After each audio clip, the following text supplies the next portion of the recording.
Call me Ghost Rider. I am summoned when innocent blood is shed, and you have shed much innocent blood.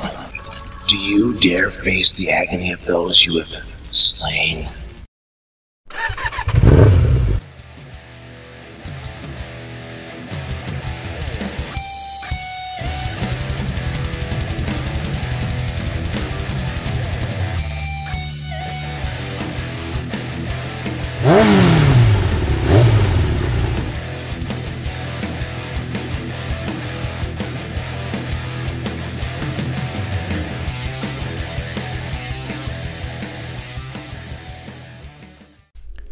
With the newly minted Midnight Suns imprint, Marvel laid the groundwork for future imprints targeted at an older audience. Marvel's Midnight Suns would soon become Marvel Edge, and that would become Marvel Knights.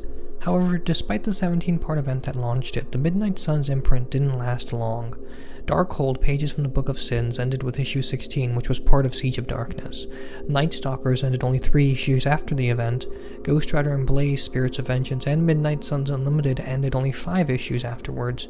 To compensate, a new Blade ongoing, Blade the Vampire Hunter, and a new Blaze ongoing were created, though they only lasted 10 and 12 issues respectively.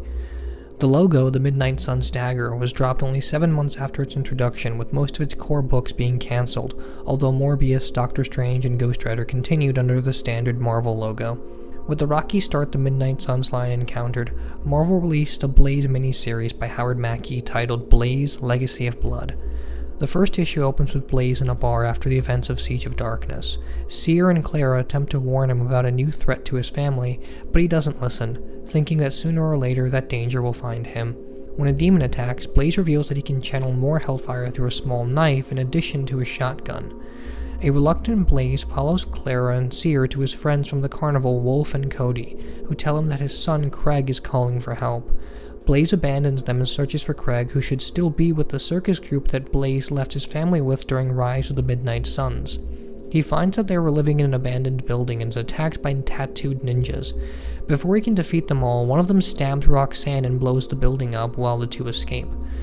The second issue opens with Blaze leaving the building, and he tries to find out who these people are who kidnapped his family.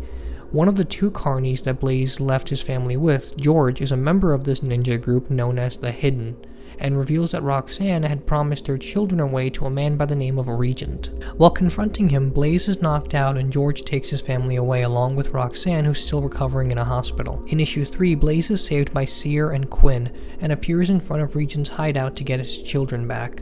He removes his faceplate to reveal a flaming skull and explains that Regent has underestimated him. Regent says that all of this is just a product of the agreement Roxanne made with him decades ago, and that he will use their children to cultivate the power of the medallion that they will inherit from Blaze. Angered, Blaze blasts hellfire into the snow, causing an avalanche, and issue 4 opens with Blaze recovering his faceplate in the snow. He meets up with Roxanne, who explains that she made the deal with Regent to rid Blaze of Zarathos so they could be together. Before the family could truly reunite, the base is set to self-destruct when Regent reappears, and he injures Blaze, but Seer appears and teleports them away while Regent is left to die in the blast.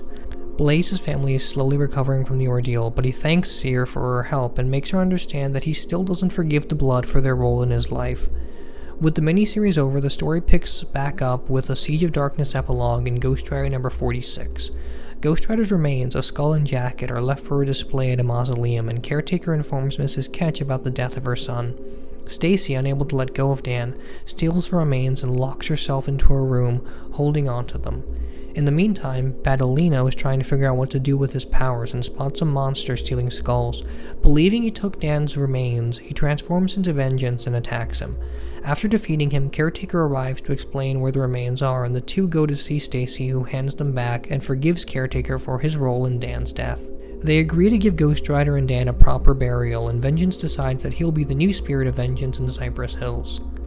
In issue 47, a villain by the name of Dread appears, killing cops who wants to work with Badolino. Badolino and the police manage to capture him, and he reveals that he's working for Anton Hellgate, another person from Badolino's past. In issue 48, Badolino tortures Dread to no effect, and then sees the skull-stealing monster from issue 46, who's named Rack, and he breaks Dread free. Vengeance teams up with Spider-Man to stop them and explains that it's okay to kill these creatures because they're already dead. Hellgate simply reanimates and controls their corpses. In issue 49, Hellgate is traveling to Cypress Hells to track Ghost Rider's energy, and he sends some of his men to capture Vengeance, who manages to escape with the help of Hulk. Hulk sees Vengeance's fight for control with a monstrous power, and advises him to learn how to control it before it's too late. Issue 49 also sees Battleino leave the police force, leaving his friend Ski in charge of the task force. In a special double-sized 50th issue, Ghost Rider is revived, though he acts slightly different and more focused on his old mission. Dan reunites with Stacy and the rest of his family, who are relieved to see him, and they start to have hope for their own happy endings. However, Battleino is attacked by Hellgate, who stops him from activating the Vengeance transformation. He chases him to the Ketch home, and Dan transforms into Battle Hellgate. Hellgate tells Ghost Rider that he doesn't care about the mystical elements, all he wants is power, and he used the signal he was tracking to revive Ghost Rider and take his power. Blaze tries to aid him, but Hellgate blows up a car, killing Roxanne to distract him. Ghost Rider gives him the penance stare, but his lust for power snaps him out of it and he escapes. Blaze tells Dan it's convenient that he never lost anything and abandons his brother to search for his children, and says that if he ever sees him again, he'll kill him. Stacy and Dan start to reconnect when they save a Con Ed worker from Flag Smasher's plans, and Stacy is fascinated by Ghost Rider, saying they would make a great team, but Ghost Rider tells her to remember that he is not Dan. In the final issue of Ghost Rider and Blaze, Spirits of Vengeance, Blaze kills Centaurus with a direct blast from his Hellfire shotgun, and on Roxanne's grave promises to find their children and reopen the carnival. In issue 52, Ghost Rider is able to save Vengeance from Hellgate's compound with the help of the mysterious Shrieker, and a backup feature has Battleino rejoin a government agency to try and track down Hellgate. Following the cancellation of Ghost Rider and Blaze Spirits of Vengeance with issue number 23, Marvel started a new Blaze ongoing written by Larry Hama. Fans were surprised that Howard Mackie wasn't writing, and Hama explains that he was the last person asked to write the book and took the job despite not knowing anything about Ghost Rider. The Blaze series was infamous for its extremely strange plots and ideas, namely the villain Icebox Bob, and Hama thought this weirdness was the point of the whole series. Within his first issue, he changed Blaze's costume, getting rid of his cybernetic look because he didn't like the sci-fi aesthetic. He uses the explanation that Blaze's Hellfire healed him, and he is now working at the revived Quentin Carnival and tracking a killer by the name of Icebox Bob who captured his children after Roxanne died. In issue 53 of Ghost Rider, we see the return of Blackout, who calls his time with Lilith a bad dream, and he goes back to his upper-class lifestyle, only killing for money. He tracks Ghost Rider down and says that he'll leave his family alone provided he leaves him alone. In the meantime, Dan is fighting the Ghost Rider transformation, saying it's ruining his life, and the two are no longer getting along the way they used to. As Dan struggles with his life and controlling Ghost Rider, Stacy joins the task force designed to take him down, now led by Battleino's friend, Ski. In issue 57, S.H.I.E.L.D. offers Ski's team training and new equipment to capture Ghost Rider. They get a new base of operations, and Stacy slowly gets colder and colder, wanting to take down Ghost Rider for good. The police attack him in issue 58, and Ghost Rider is shocked to see Stacy leading the charge against him. In the same issue, we meet Dan's new girlfriend Paula, and see Dan is trying to give up the bike, but being constantly forced back into using it.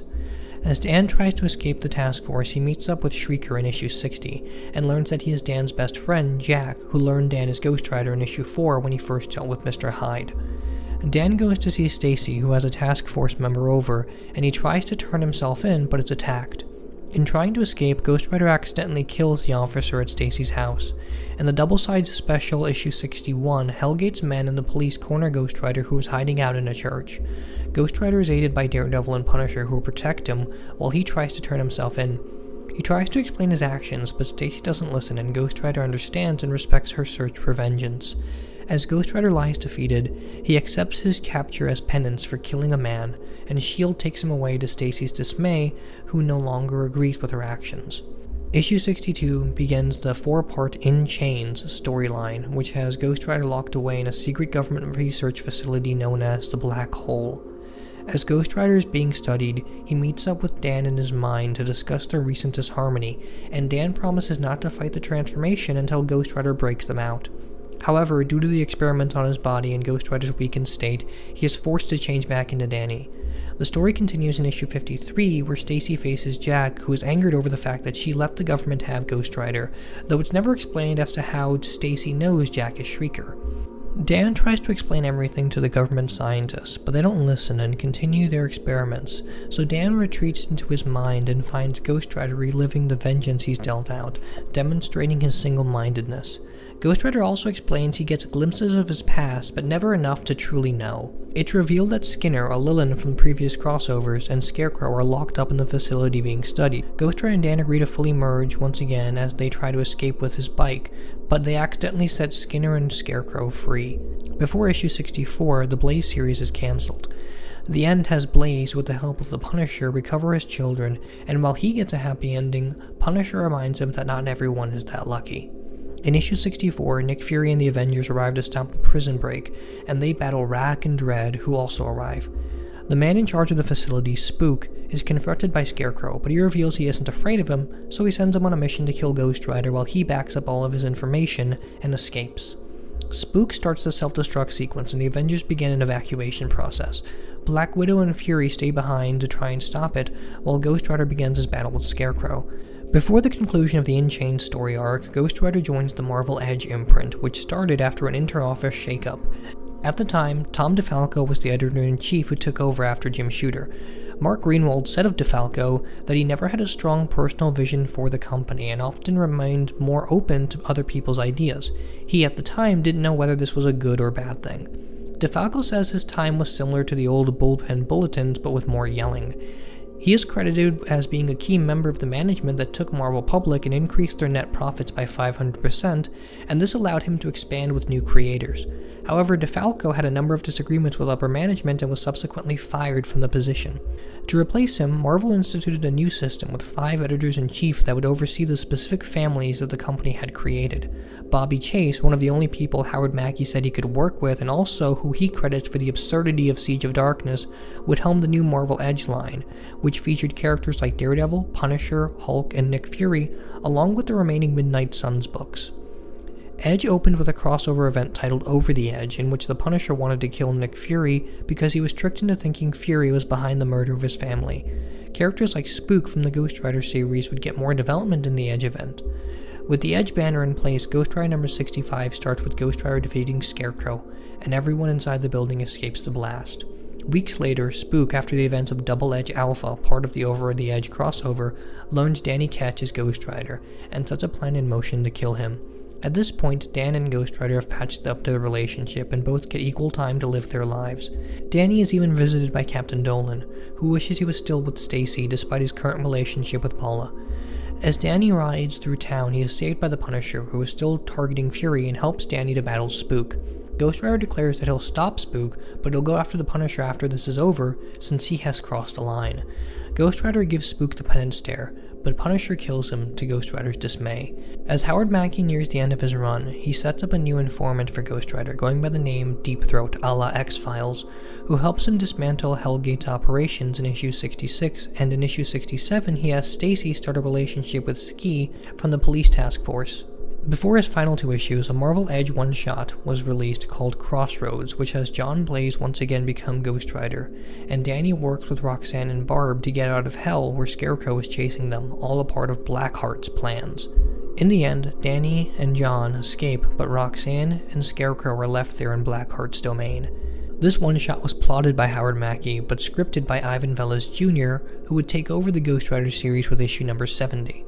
In issue 69, the last in Howard Mackie's run, Dan explains that he needs a new direction, and in that search he is finding vengeance because of his time with Ghost Rider. Paula, in a side plot started in issue 66, gets phone calls from a troubled ex-boyfriend, and Dan snaps at him over the phone due to his inner conflict. He then beats up a mugger in an unnecessarily brutal fashion. He explains to his mother that it isn't impulse that makes him do this, it's calculated for the purpose of getting vengeance. Ghost Rider is then forced to fight a monster by the name of Chome, who he kills, but the creature manages to survive. Ghost Rider chains him up and has the police take him into custody. Ghost Rider is disappointed that he was put in another situation where he chooses to kill. With Ghost Rider and Dan losing themselves, Dan decides to act rationally by confronting Paula's ex-boyfriend who breaks into their house with a gun. Instead of fighting him, he calls Stacy and Ski in advance, who arrest him. Stacy, now with Ski, is happy Dan called her to do her job instead of being pulled into vengeance. Mackie ends his run with the line, "And Dan is at peace." Mackie says that after leaving, he almost immediately missed writing the adventures of Ghost Rider, Danny, and Blaze, but the committee-based planning and events interfered far too much with his vision for the characters and felt he had to leave instead of running the risk of writing half-heartedly. With so much derailment caused by the initial success of his work, this represents Mackie's least eventful string of issues. Though not as weak as the Midnight Suns events, very little character growth is present, and anything that is introduced, Stacy's hatred of Ghost Rider, relationships with Ski, or Dan's conflict with Ghost Rider and his new love interest, are completely unnatural and exist solely because Mackie is attempting to get back to what he wanted to do with his first 25 issues, and it doesn't work out. The end of the Ghost Rider and Blaze Spirits of Vengeance series is the same in quality, rather forgetful and slow, and Larry Hama's Blaze ongoing is so purposely bizarre that it's difficult to discuss or even relate to. Plot points such as the identity of Deep Throat, Roxanne's fate, and the conflict with Hellgate would later be wrapped up in Ivan Velez Jr.'s run, but many of Mackie's side plots, such as Lilith and Zarathos' child at the end of Siege of Darkness, Madcap's frustration with the revived Ghost Rider, and Mrs. Ketch's new love interest, Jason Blackwell, from issue 58, would never be addressed in the remaining issues of Volume 3. However, Mrs. Ketch's drinking problem introduced in 58, along with Blackwell, would get minor development down the line. With Howard Mackie no longer involved and only 24 issues left, next time we'll look at Ivan Velez Jr.'s run and the introduction of Noble Kale.